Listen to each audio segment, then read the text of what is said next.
여러분 안녕하십니까? 9월 18일 금요일 뉴스투데이 강원입니다. 최근 춘천 레고랜드 의혹의 핵심은 강원도가 과도한 재정적 부담을 지고 있다는 겁니다. 이런 상황에서 레고랜드 코리아에 부과되는 법인세와 과징금까지 막판엔 강원도가 부담한다는 조항이 담긴 것으로 확인됐습니다. 허주희 기자가 취재했습니다. 2018년 12월 강원도와 영국 멀린이 맺은 레고랜드 총괄 개발 협약. 이 협약에는 멀린의 자회사인 레고랜드 코리아에 발생하는 세금과 과징금을 강원도가 부담한다는 내용이 담긴 것으로 확인됐습니다. 강원중도개발공사의 전신인 LL개발이 레고랜드 코리아에 지급하는 매매대금 800억 원과 관련해 레고랜드 코리아에 발생되는 법인세는 강원도나 LL개발이 부담한다는 겁니다.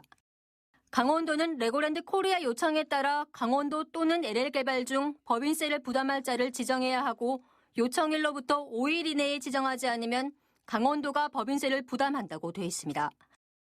강원도가 LL개발을 지정해도 LL개발이 법인세를 전액 현금으로 지급하지 않으면 강원도가 즉시 지급한다고도 명시했습니다. 레고랜드 파크 자산 임대료와 관련해서도 레고랜드 코리아에 부과되는 모든 과징금과 가산세를 이런 방식으로 결국엔 강원도가 부담한다고 되어 있습니다. 레고랜드로 인한 경제적 효과가 불투명한 상황에서 법인세와 과징금까지 강원도가 부담한다는 건 불공정 협약이라는 주장이 제기됐습니다. MD 원본을 정말 확인을 하고 그게 사실이면 강원도는 거기에 대한 책임 있는 답변을 해야 될 시기라고 봅니다. 강원도는 이들 조항이 협약에 담긴 게 사실이라면서도 문제될 게 없다는 입장입니다. 법인세와 과징금에 대한 1차 책임은 강원중도개발공사에 있고 강원도는 관리감독 차원에서 이름을 올린 것뿐이라며 큰 의미를 두지 않는다고 밝혔습니다. 비공개로 하기로 한 총괄개발협약 원본은 강원도가 책임질 수 있는 선에서 공개 범위를 놓고 고민 중이라고 밝혔습니다. 레고랜드 의혹이 커지고 있는 이유는 협약에 어떤 내용이 담겨 있는지 알 수가 없기 때문입니다. 야당과 시민사회단체들은 다음 달 국회에서 공동 토론회를 여는 등 본격적인 재검증 절차에 들어갔습니다. MBC 뉴스 허주입니다. SF 영화에서나 볼 법한 하늘을 나는 택시. 이런 이동수단을 도심항공교통, 이른바 UAM이라고 부르는데요. 최근 세계적으로 상용화 경쟁이 치열하게 펼쳐지고 있습니다. 우리 정부와 기업도 시장 선점을 위한 개발에 본격적으로 착수한 가운데 관련 사업을 강원도로 유치하는 방안이 추진되고 있습니다. 권기만 기자가 보도합니다. 한국항공우주연구원이 개발한 개인용 항공기입니다. 자율주행까지 가능해 최고 시속 200km 속도로 도심 곳곳을 자유롭게 이동할 수 있습니다. 현대차는 모바일 차량 예약 서비스 업체 우버와 손을 잡고 5명이 탈 수 있는 에어택시를 시장에 공개했습니다. 정부 차원에서도 2025년 최초 서비스를 목표로 UAM 개발에 본격적으로 뛰어든 가운데 관련 사업을 강원도로 유치하기 위한 움직임이 시작됐습니다.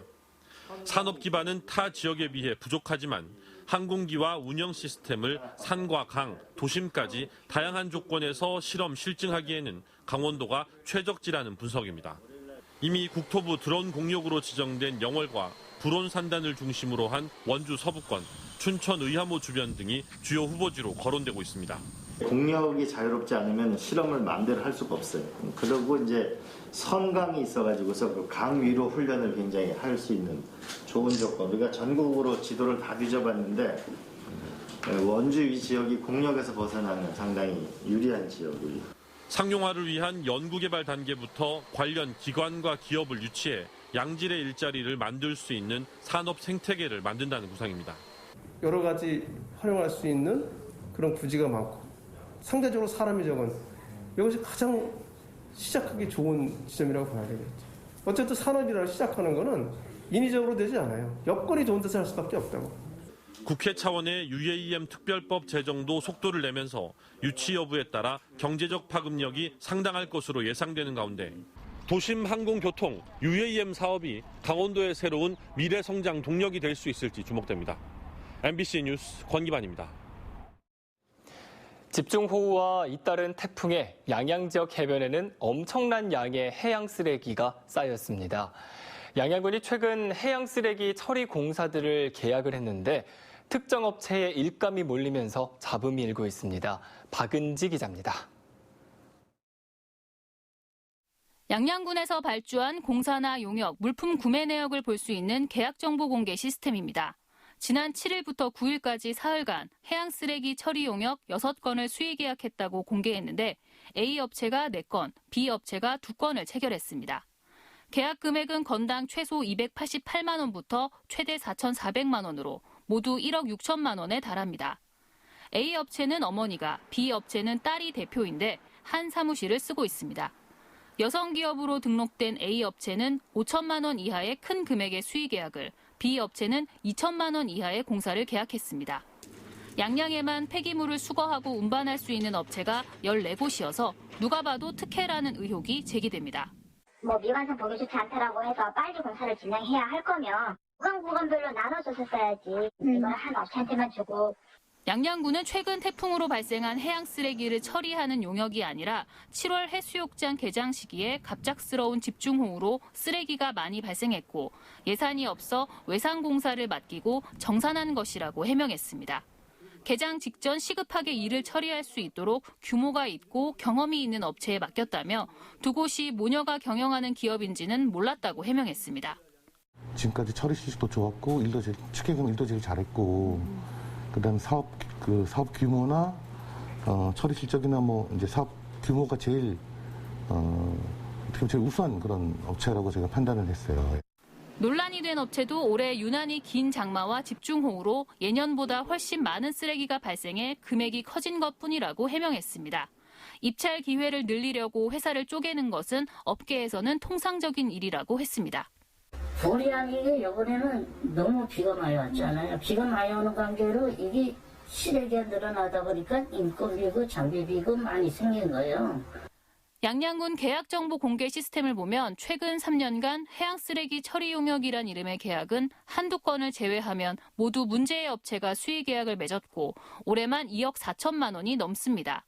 유난히 굳었던 날씨와 예산 부족 등 특별한 사정을 감안하더라도 특혜 논란을 해소하기에는 충분하지 않아 보입니다. MBC 뉴스 박은지입니다. 올 추석에는 자연산 송이버섯 구경하기가 힘들 전망입니다. 긴 장마와 태풍으로 인해 자연산 송이의 생육 조건이 나빠진 데다가 해거리까지 겹쳐 흉작이 우려되고 있습니다. 박민기 기자가 그 채취 현장을 다녀왔습니다. 자연산 송이버섯을 채취하기 위한 산행길. 송이밭을 잘 아는 마을 주민 서너 명이 짝을 이뤄 밤낮저 산속을 오르내리지만 채취가 녹록지 않습니다. 송이버섯이 잘 자라는 아름드리 소나무 밑에도 먹지 못하는 버섯이 대부분. 50여일간 이어진 긴 장마에다 세 차례 태풍이 휩쓸면서 자연산 송이버섯이 자랄 수 있는 환경이 만들어지지 않았기 때문입니다. 땅이 논같이 질잖아요. 이러면 송이가 이속에 들어있잖아요. 이게 여기서 나오는 건데 이게 덮고 있기 때문에 올해는 작황은 상당히 많이 줄 걸로 생각되는데요.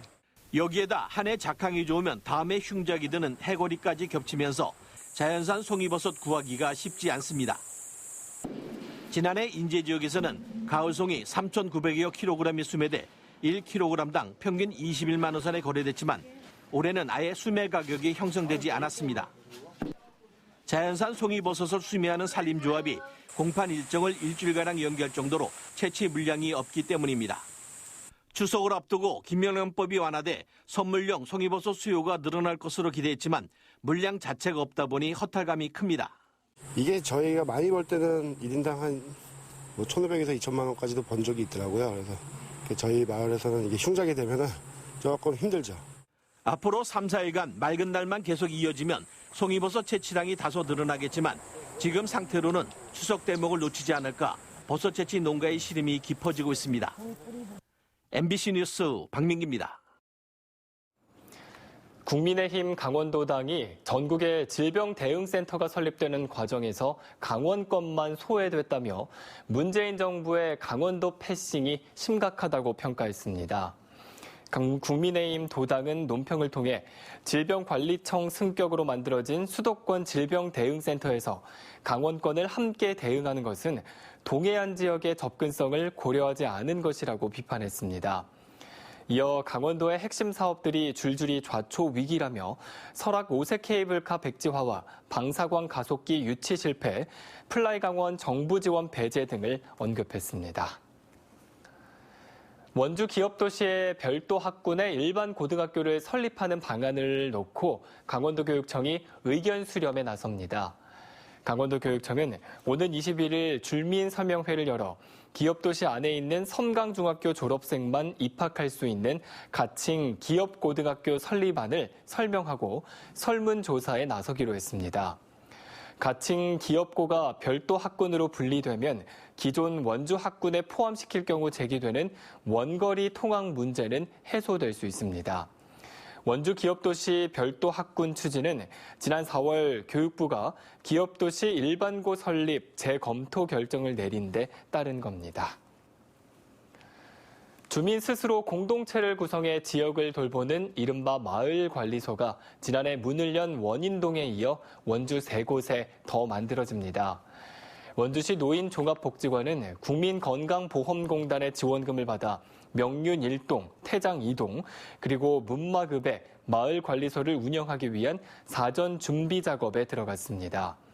마을관리소는 활동가들과 함께 소외된 취약계층을 위한 집수리 등 노인 돌봄 활동을 이어나갈 예정입니다.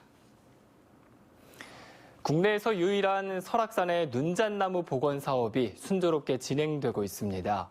국립산림과학원은 2011년부터 설악산 국립공원 사무소와 함께 설악산 눈잣나무 집단 유전자를 확보해 강한 바람을 막아주는 털 진달래를 주변에 심어 눈잣나무를 증식한 결과 어린 눈잣나무 생존율이 50% 정도로 양호했다고 밝혔습니다.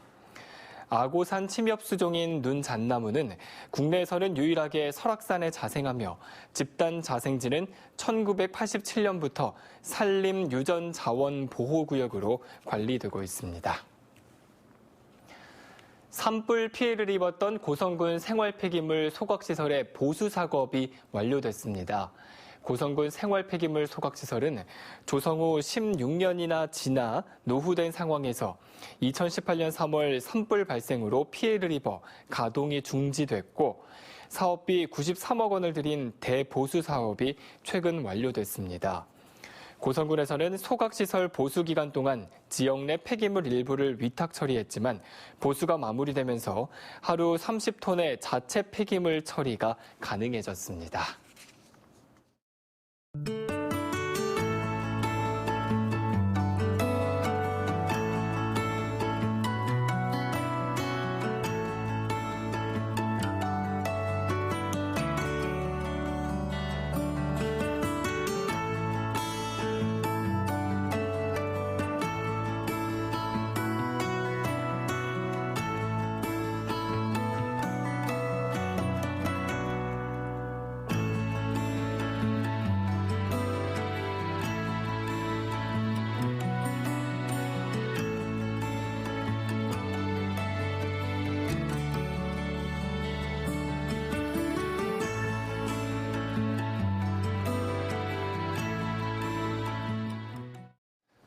도내 분산된 일자리 업무를 통합 수행하는 강원도 일자리재단이 춘천에서 문을 열고 본격 운영에 들어갔습니다.